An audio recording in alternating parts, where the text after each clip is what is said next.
華麗再勝、得心之餘同埋小霸王嚟㗎。好啦，正最後直路啦，天天同樂仲有一個馬位優勢啊！見到埋邊人和家興啦，中間位置追仲有狀元及第啦，氣勢依家仲喺度入邊揾緊位，中檔推進㗎嘛，好有心得。外邊係精算部署啊，最後百零米啦，透出嘅馬仍然係天天同樂啊，氣勢揾到位追緊上嚟啊！出邊追嘅馬仲係精算部署，內欄係人和家興啊，接近終點，氣勢贏出呢場賽事。跑第2名嘅馬呢，外邊啊同馬房喎，精算部署啊，第3名人和家興，咁啊第4名嘅馬呢，天天同樂啊。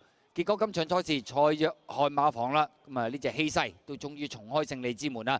外邊追上嚟，精算部署第2，人和家興第3，第4名係天天同樂。好啦，蔡約翰卒之都有啲攻勢見到啦，氣勢臨尾落飛落到大熱門啊，3.5倍贏馬。第2名嘅精算暴雪啦，早段有啲攞位論盡嘅直路初段啊，第3又係人和家興啊，真係犀利嘅真係。呢個馬房 Q 19倍落到11倍，啲飛真係犀利。係咯。